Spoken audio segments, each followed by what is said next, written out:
શ્રી ગણેશાય નમઃ. મિત્રો, આપ જોઈ રહ્યા છો યુટ્યુબ આપણી ચેનલ આવો સત્સંગમાં આપ સૌનું સ્વાગત છે.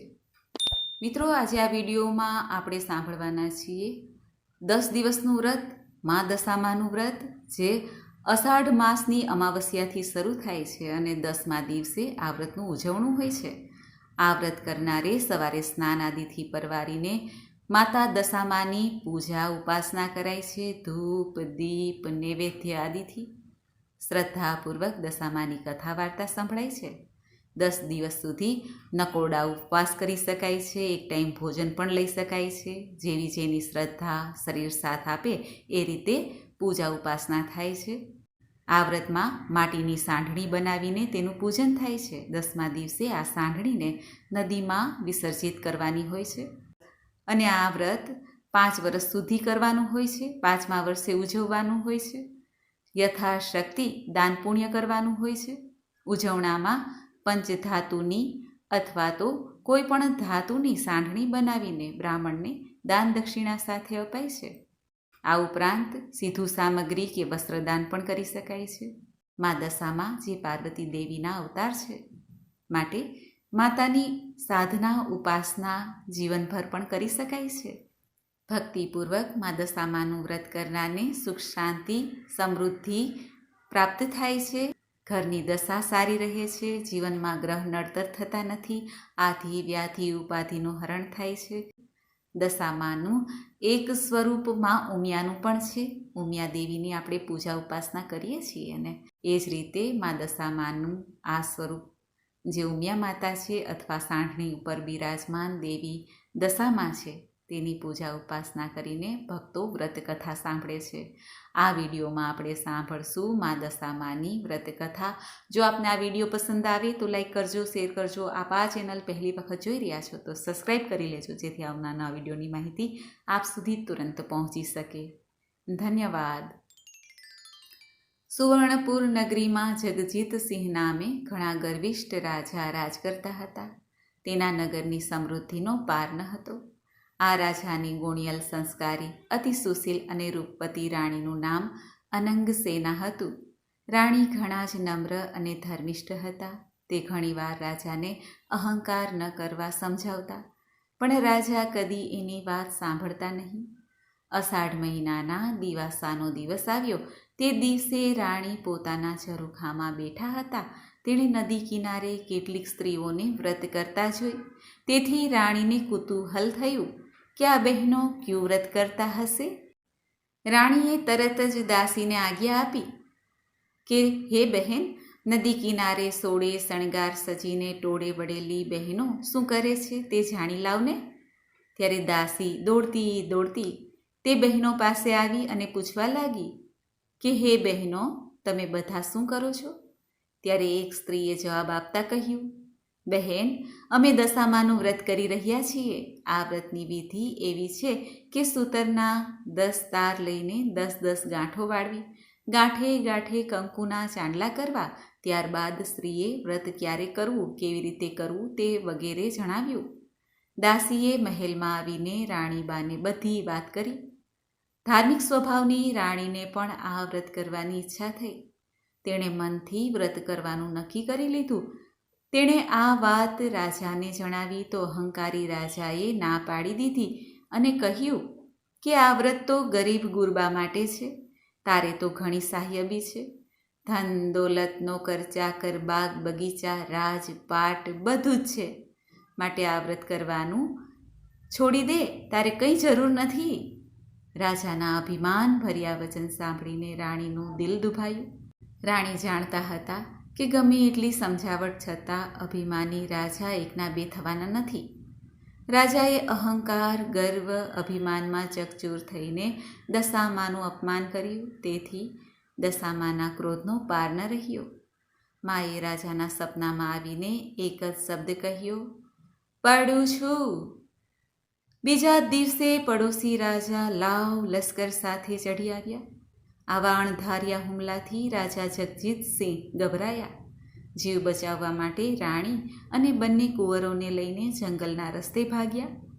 રાણી અનંગસેના મનમાં સમજે છે કે પોતાના પતિએ કરેલ દશામાના અપમાનથી આ દશા પ્રાપ્ત થઈ છે. ઘોર જંગલમાં રાજા રાણી ઉઘાડા પગે ચાલ્યા જાય છે.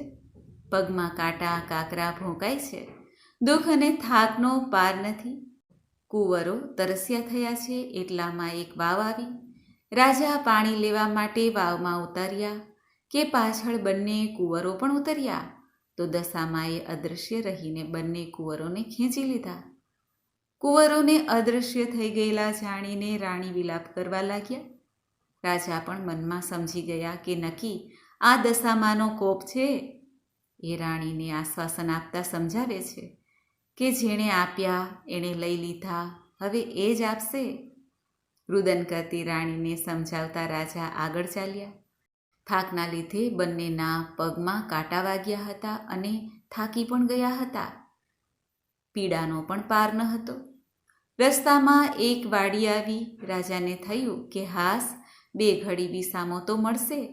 પણ જ્યાં રાજાએ એ વાડીમાં પગ મૂક્યો કે ખીલેલા બધા ફૂલો કરમાઈ ગયા. વાડીનો માળી વિચારવા લાગ્યો કે નક્કી આ મનુષ્ય પાપી પગલાનો છે. તેથી માળીએ લાકડી લઈને રાજાને મારવા દોડ્યો. રાજા રાણી માંડ બચીને ભાગ્યા. જીવનથી હતાશ થઈ ગયેલા ભિખારી જેવી હાલતમાં બંને એક નગરમાં આવ્યા.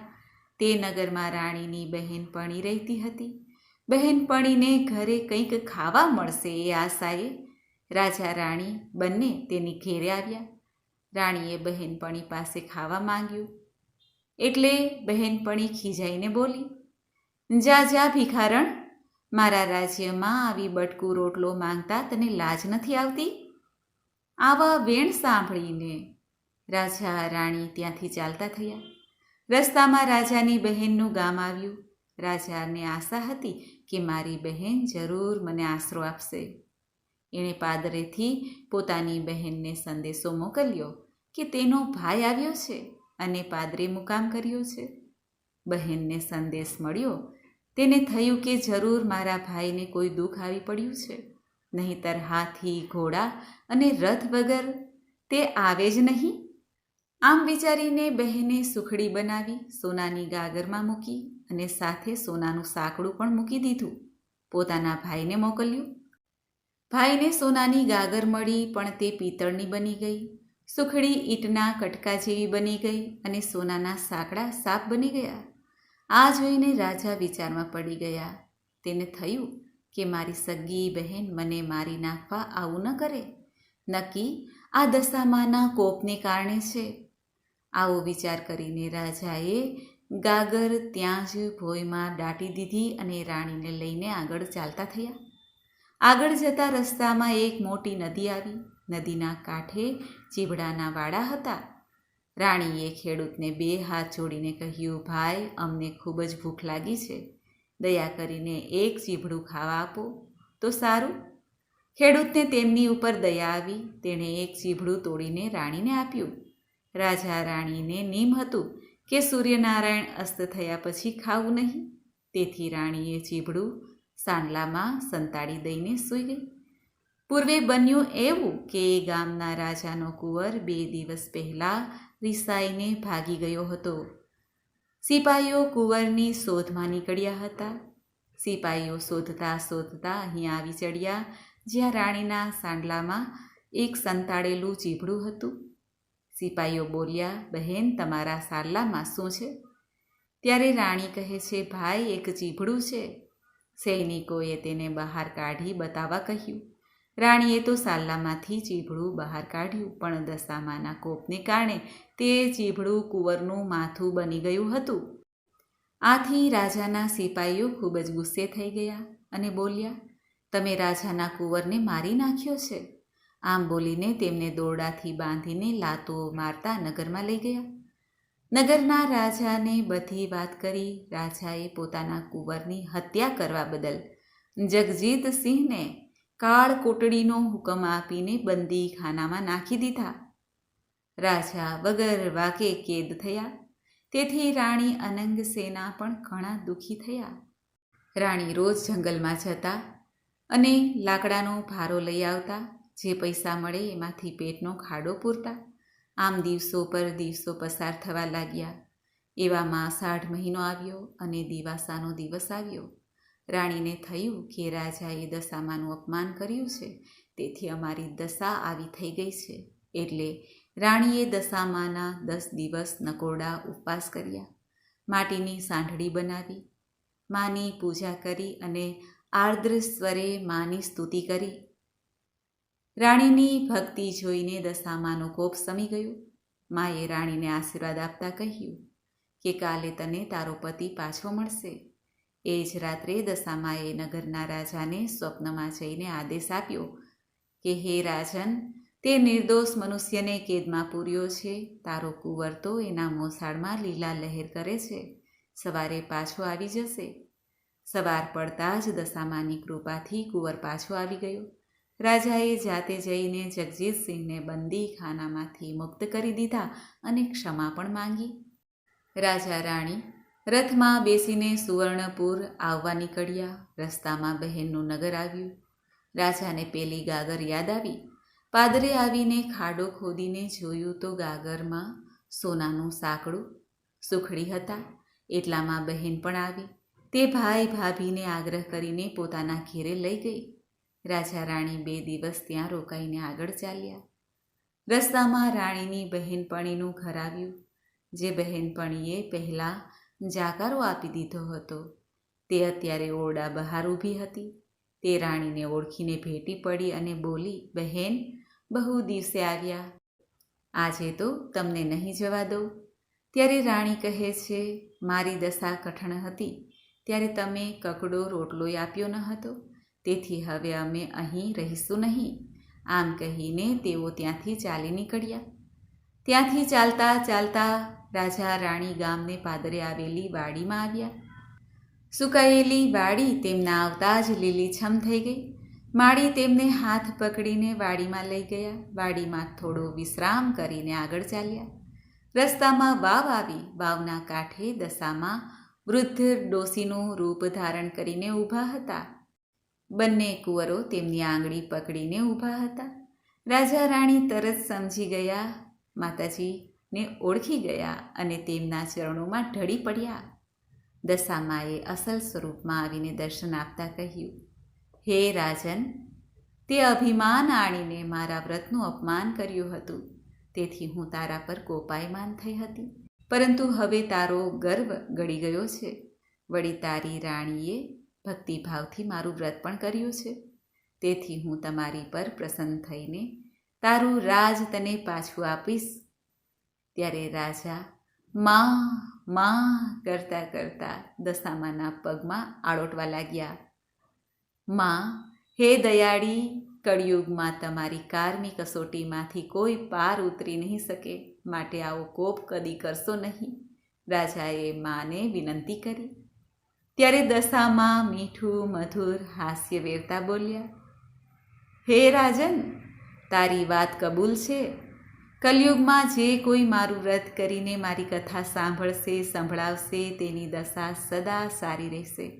આમ કહીને દશામાં અંતર્ધ્યાન થઈ ગયા. રાજા રાણી બંને કુંવરોને લઈને પોતાના રાજ્યમાં આવ્યા. જગજીતસિંહના સેનાપતિએ પાડોશી રાજાને હરાવીને રાજ પાછું મેળવ્યું હતું. નગરમાં સમાચાર પહોંચ્યા કે રાજા રાણી પાછા આવી ગયા છે. ત્યારે નગરના લોકોએ બાજતે ગાજતે સામયું કરીને તેમને તેડી લાવ્યા. રાજા રાણી આનંદપૂર્વક દિવસો પસાર કરવા લાગ્યા. રાજા રાણીએ 5 વર્ષ સુધી દશામાનું વ્રત કર્યું. વ્રત પૂરું કર્યા બાદ તેનું ઉજવણું કર્યું. હે દશામાં, જેવા તમે રાજા રાણીને ફળ્યા, તેવા તમારા વ્રત કરનાર, કથા કહેનાર, કથા સાંભળનાર સૌને ફળજો. બોલો દશા માતાની જય. તો મિત્રો, આપણે સાંભળ્યું માં દશામાના વ્રતની કથા. મને આશા છે કે આપને આ વિડીયો જરૂર પસંદ આવ્યો હશે. યા દેવી સર્વભૂતેષુ માતૃરૂપેણ સંસ્થિતા નમસ્તસ્યે નમસ્તસ્યે નમસ્તસ્યે નમો નમઃ. બોલો માતા દશામાની જય. મિત્રો, મને સાંભળવા માટે ધન્યવાદ. આપ સૌને મારા જય શ્રી કૃષ્ણ.